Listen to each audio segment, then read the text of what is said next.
So one thing I think we all have in common is our love of story, right? Our love of story. We all love a good story, whether it's a book or a movie, maybe part of a comedy series, fiction, nonfiction. I love historical fiction.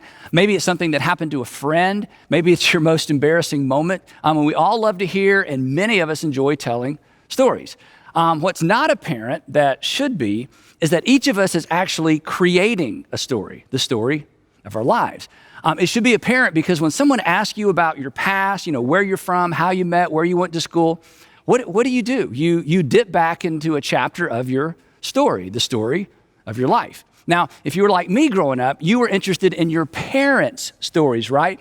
I loved to ask my parents when I was growing up, I loved to ask them about when they got in trouble as kids. For some reason, those were my favorite stories. Maybe it just made me feel better about myself. I don't know. But if your family is anything like mine, there may actually have been some legendary stories in your family, right? Stories that you enjoyed hearing over and over and over, and stories you ask your parents or maybe somebody else in your family to tell over and over and over. But here's the thing. While those events are happening in the past, nobody is thinking in terms of story, right? What are they thinking? They're thinking in terms of current events. It wasn't a story. It was something that was happening in the moment. And this sets us up for where we're headed today.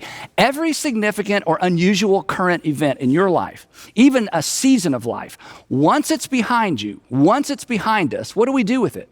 We reclassify it as a story. A story we tell, or a story we hope we never have to tell, a story too embarrassing or painful to tell. And often the determining factor as to whether or not we want that story to be told is the decisions we made while the story was unfolding, right? The truth is, we write the story of our lives one decision at a time. Whether it's a thoughtful response or an emotionally fueled reaction, we write the story of our lives one decision at a time. More on that in just a minute. Today, we're in part 3 of our series, Better Decisions, Fewer Regrets. And the big idea behind this series is simply this. It's the often overlooked relationship between good questions and good decisions. And as we've said, good questions set us up for good decisions. And in fact, in some way, our decisions are no better than the questions we ask or the questions we don't think to ask. And here's the promise of this series. If you will ask, and if you will answer honestly, and then if you will act on your honest answer to the 5 questions that this series is built around, I promise you, you will make better decisions, and consequently, you'll live with fewer regrets. Your life will actually be better, and the people who look to you, the people who depend on you, their lives will be better as well. Because, and you know this, we aren't the only people impacted by our decisions, and we are not the only people impacted by our regrets either. Now, in part 1, I suggested you memorize this saying, a saying from the book of Proverbs. And here's the saying. I hope some of you've memorized this. The prudent see danger, and they do something. They respond appropriately. They take refuge. But the simple or the naive, they just keep on going and they pay the penalty. And the reason I want you to commit that saying to memory is this. As simple and as straightforward as these 5 questions are, they will bring you into conflict with the sales associate that lives in your head, just as they bring me into conflict with the sales associate that lives in my head. Because this little sales associate that lives in your head and his or her voice sounds a lot like your voice, right? They want you to act now. They want you to decide fast. They want you to focus on the immediate rather than the ultimate. And this verse is a reminder to look beyond the moment and not to look away from the potential danger associated with one of the options you catch yourself selling yourself on. These 5 questions will slow you down, and they will create the perspective you need to see danger coming. This verse will give you the perspective you need to connect the dots between the options you're considering and a future you may prefer or a future you would prefer to avoid. Now, last time we introduced the first of our 5 questions. The first question was the integrity question. And the integrity question is, am I being honest with myself? Am I being honest with myself? Really? So I hope since last time we met, you have been being honest with yourself, really. And I hope you've been being honest with yourself, even if the truth about yourself made you feel a little bad about yourself. Because as we said last time, acknowledging where we are is the first step to getting where we ultimately want to be? So when making a decision of any magnitude, ask yourself, am I being honest with myself? Really. Today is the second question, and I call this the legacy question. The legacy question. Anytime you're making a decision of any magnitude or of any consequence, I want you to pause and ask the legacy question, which is, what story do I want to tell? What story do I want to tell? Think about it this way. When this decision, or maybe this entire season of life, when this relationship, when this business transaction is reduced to simply a story that you tell, what story do you want to tell? What story do you want to tell? Do you want to be the hero, or do you want to be the villain? Do you want to be the good example, or do you want to be the bad example? Which option will make this a story worth remembering, as opposed to a story you hope no one ever tells and no one ever finds out about? Which option would make this a story you'll be proud to tell your children someday, maybe even your grandchildren? And here's the good news. Here's the good news. You get to decide. But you decide one decision at a time, because as far as it is up to you, you write the story of your life one decision at a time.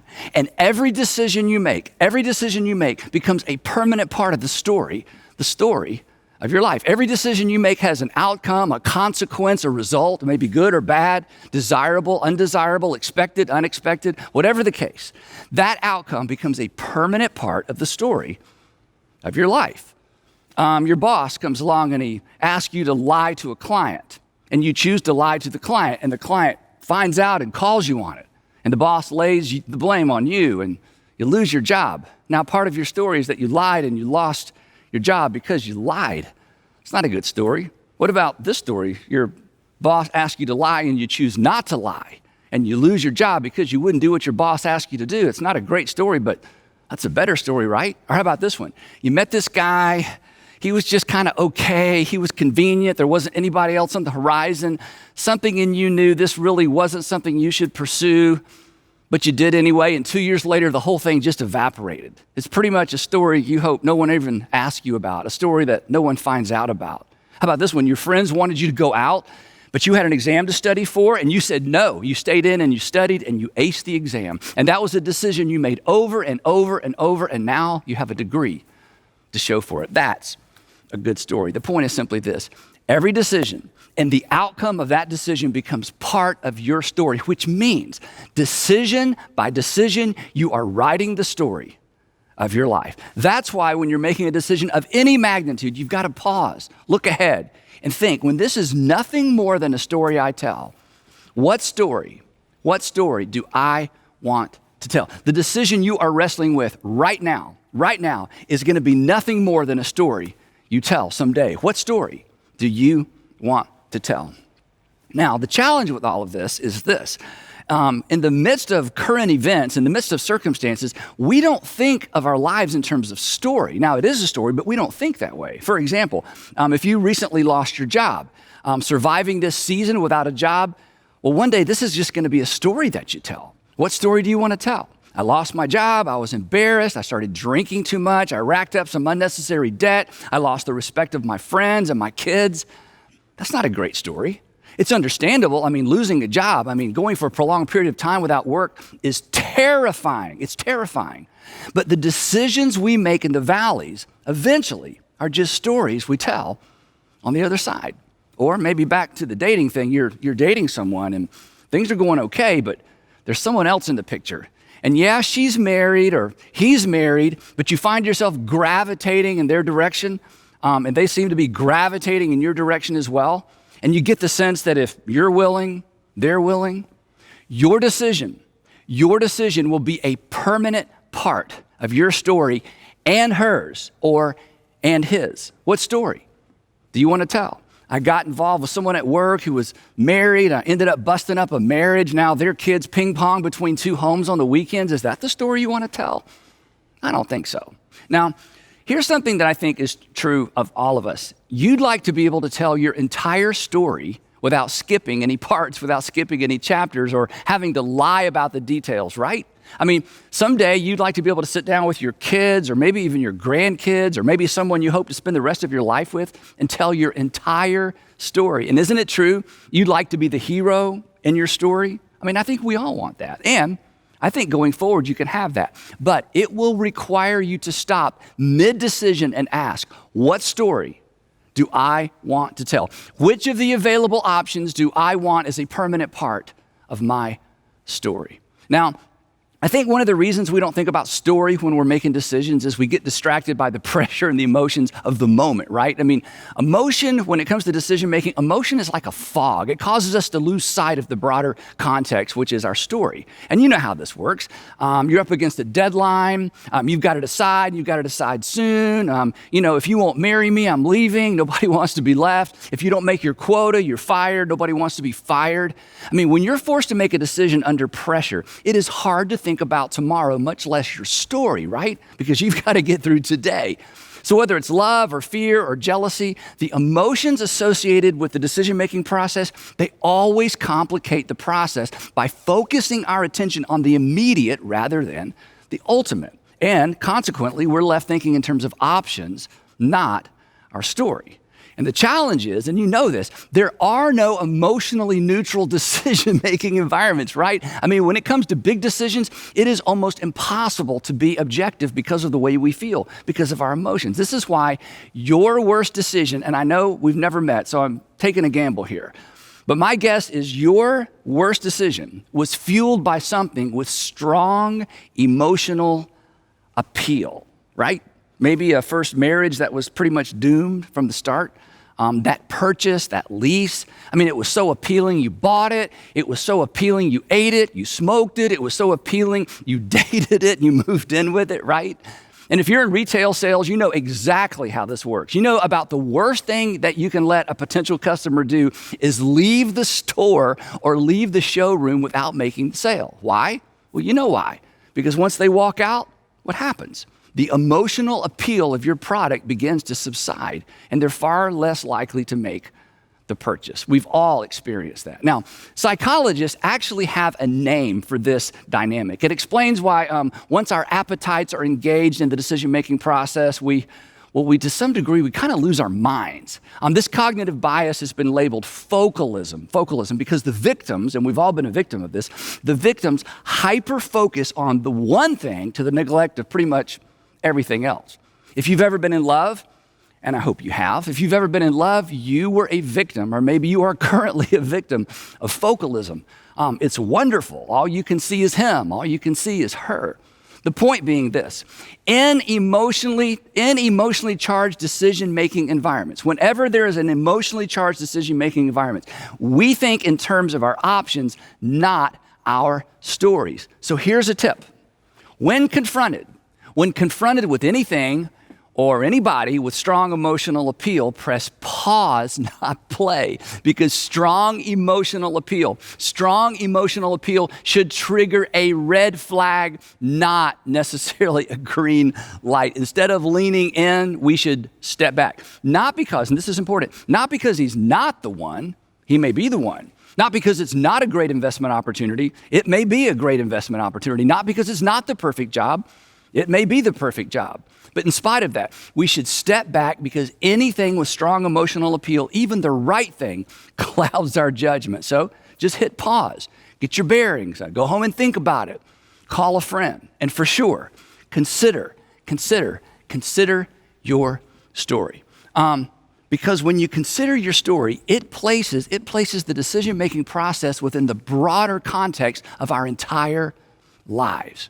Now, the Old Testament story of Joseph, I think is a great reminder of how powerful and legacy preserving this question is. This is why I call it the legacy question. Now, many of you are so familiar with this story, you could tell it yourself, so I'll give you the condensed version.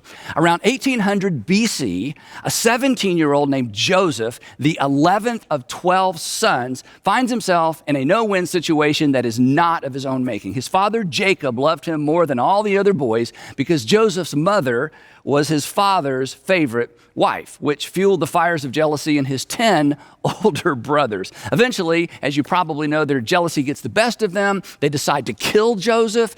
In the end, they lose their nerve and decide to sell him instead, which is a bit more merciful and way more profitable. And they sell him to slave traders. And then they tell their dad that he was killed by a wild animal. And now, and this is important, Now, these 10 young men, think about this. These 10 young men have a secret that they are forced to live with for the rest of their lives. They have a chapter in their lives they will be embarrassed to tell. I was so jealous of my younger brother that I, along with my other 9 brothers, beat him up and sold him. There were 10 of us and one of them. Who wants to tell that story? And then we lied to my father and broke his heart and said that his favorite son had been killed by a wild animal. That's not a good story. And now, Joseph's brothers are liars for life. Please don't decide anything that makes you a liar for life. Here's why. Whatever you gain in the moment will not be worth what you're forced to carry into the moments that follow.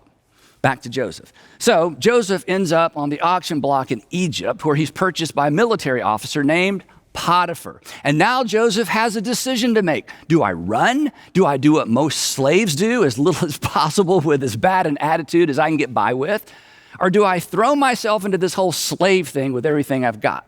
Interesting dilemma for a rich kid who grew up as his father's favorite son. And here's what makes this story so relatable for many of us. None of this is his fault. Somebody else took control of his story. His story, like parts of your story, were hijacked, commandeered by evil people, selfish people. So why try? Why care? That's always the temptation when someone else decides our story in a bad direction. But somehow, in some way, Joseph overcomes the negative inertia, the temptation to just throw up his hands and give up. He refuses to throw up his hands and let fate have its way. Instead, he decides to serve Potiphar's household as if it were his own. And eventually Potiphar notices and he gives Joseph even more responsibility, and he ends up in charge of Potiphar's entire household. If you think about it, that's kind of a story worth telling, right? I was kidnapped once, I was sold twice, I was a victim, but I decided not to live like a victim. That was the story that Joseph decided. That was the story that Joseph was writing. But then the music changed, right? If you know this story, you know that his story intersected with somebody else's story, Potiphar's wife. And he finds himself once again, through no fault of his own, in a no-win situation because Potiphar's wife insists that he become her lover, probably one of many lovers. And Joseph has 2 options, neither of which would lead to a good outcome. And it's important to understand, in this culture, this was not primarily a moral issue. This was a life or death issue. More like death or death, because either way he decided he could lose his life. And just to point it out, he's about 19 or maybe 20 years old when this part of his story unfolds. And once again, he opts for the better story. And it's at this juncture in his story, and it's one of the reasons I wanted to rehearse this story with you, even though it's so familiar. It's at this juncture in Joseph's story that he employs a powerful technique, something we should all employ. Here's what he does. Joseph actually rehearses his story out loud as the context for his response to Potiphar's wife. This is how we know he made his decision within the context of his life story.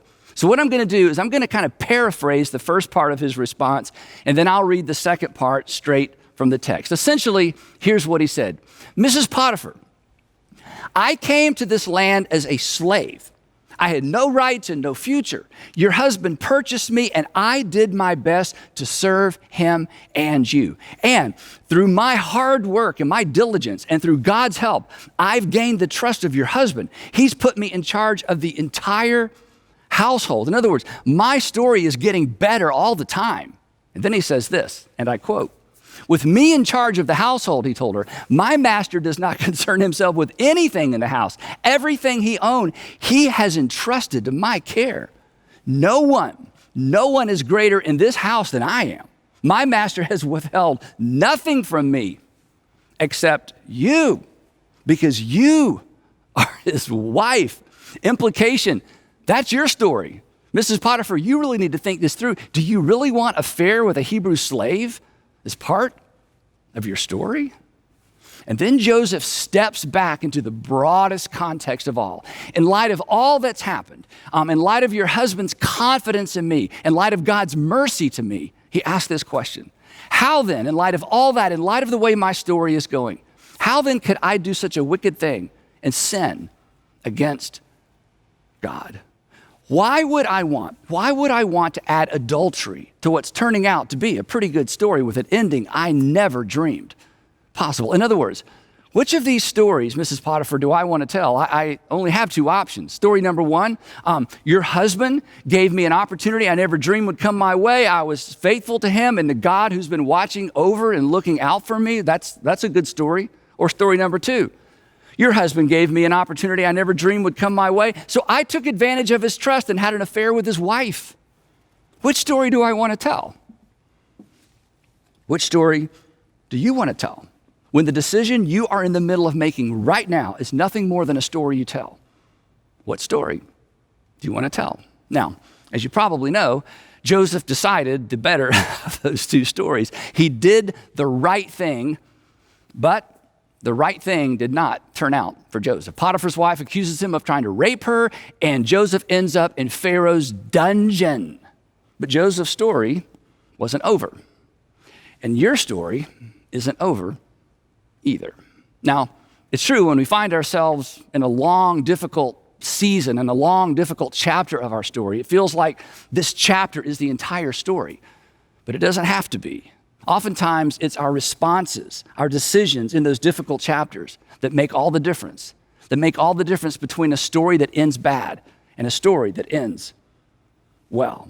Now, if you're familiar with Joseph's story, you know that while he was in prison, Joseph does the same thing he did in the dungeon as he did in Potiphar's household. He decides well, and over time, he wins the favor of the prison warden. Now, nobody's life ambition is to win the favor of a prison warden, but you know what? He just decided to do what he could do with what he had to work with, and before long, he's pretty much running the place. Several years later, and don't let that go by too quickly, several years later, he finds himself being ushered into Pharaoh's presence to interpret a dream because Pharaoh had a dream that he believed had significance for the nation of Egypt. And none of his magicians could interpret the dream. And then, in another surprising twist in Joseph's story, Joseph assures Pharaoh that he can't interpret the dream either. And I think there was a gasp in the throne room when he said that. And then he looks at Pharaoh and says, but God is in the Hebrew God, which is a dangerous thing to say to someone who considers himself a god. God, who the Hebrew God, can interpret the dream for Pharaoh. Fortunately, that day, Pharaoh was more curious than furious, and he lets Joseph proceed with dream interpretation. So according to Joseph, and according to the dream as he understood it, Egypt would experience 7 years of record-breaking grain harvest. Essentially, the Egyptians would be swimming in grain. And here's why that was a big deal. Bread was a staple for ancient people, all ancient people. So grain was the primary source for basically what constituted the dominant portion of the standard diet, which means if there's no grain, people literally starve. So this was great news. But that was just half of the dream. Egypt would experience 7 years of record-breaking grain harvest, followed by a famine so severe, Joseph said, that everybody's going to forget all about the 7 good years. Now, when Joseph finished interpreting the dream, everybody in the throne room assumed that Joseph was finished and he would be escorted out. But Joseph wasn't finished, and he does the unthinkable, and he gives Pharaoh unsolicited advice. Now, nobody gave the Pharaoh unsolicited advice, especially a foreigner who still smelled a bit like the dungeon. But this was the advice he gave Pharaoh. He said, "Oh, Pharaoh, somebody needs to wake up every single day focused on this problem. Somebody needs to wake up every single day focused on preparing Egypt for what's coming. So choose somebody you trust and put them in charge of grain storage." Silence in the throne room as everybody waited to find out what unimaginable horror awaited this arrogant Hebrew who would dare to give Pharaoh advice. But Pharaoh smiles, and he says to the people standing around, "Can we find anyone like this man, one in whom is the Spirit of God?" And then Pharaoh said to Joseph, "Since God, Joseph's God, since God has made all this known to you, there is no one so discerning and wise as you." And then to the shock and awe of everyone standing there, "You shall be in charge of my palace, and all my people are to submit to your orders. Only with respect to the throne will I be greater than you. And in this moment, Pharaoh makes Joseph the prime minister of Egypt. And once again, Joseph did what Joseph did. He decided well, and he devotes himself to this unprecedented opportunity. 7 years later, as he predicted, a famine devastates that region of the world. Once everybody's personal grain cupboards are bare, Joseph opens the federal grain silos and feeds the nation. And before long, people from all over that part of the world are caravanning to Egypt to buy grain, including, if you know this story, including Joseph's brothers. And when they arrived, he happened to be out that day and he recognized them immediately. But of course, they did not recognize their 30-year-old brother, whom they had not seen since he was about 17 years old. Now, if you've never read this story in Genesis, you should. There are so many fascinating details we don't have time to explore today. But in the end, Joseph finally reveals his identity to his 10 older brothers, and they are speechless. Actually, they are terrified, and they beg for mercy they know they don't deserve and in all likelihood will not receive. And they were so sure Joseph would do to them what they had done to him, because that's exactly what they would do to him if they were in Joseph's position. But, and here's the point of the story, Joseph wasn't anything like his brothers. And do you know why? Because throughout his life, Joseph refused to react. And in refusing to react, he avoided becoming like the people he didn't like. He decided against the gravitational pull of bitterness. So consequently, now that he's got the power, he is free. And he is free to write a better story. He decided his life in a different and a better direction. He decided a story worth telling. That's why we're telling his story. And in that moment, he made a big decision. He decided revenge would not be part of his story. So in addition to rescuing Egypt from the famine, Joseph rescues his entire family and their families as well, and he moves them all to Egypt. Now that is a story worth telling. A story he decided one decision, one response at a time. Which brings me back to us, which brings me back to you. What story do you want to tell? What story do you want told about you? Like Joseph, like his brothers, you're writing the story of your life, one decision at a time. Don't do what his brothers did. Never, ever, ever choose the option that makes you a liar for life. Listen, this is so important. Long after whatever you gained is gone, you'll be left with your lie. You'll be left with the story you won't be proud to tell. Every relational, financial, professional, academic decision and the outcome of those decisions, they become a permanent part of your story. So write a good one. Decide a good one. And if you haven't decided a good one up to this point, remember this, your current chapter is just that. It's a chapter. It's not the whole story. So as we wrap up, I want to challenge you to make a decision right now. I want to challenge you to make this decision. I'll decide a story I'll be proud to tell. I'll decide a story I will be proud to tell.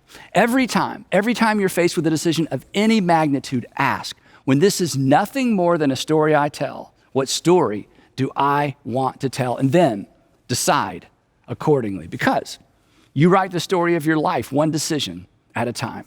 Write a good one.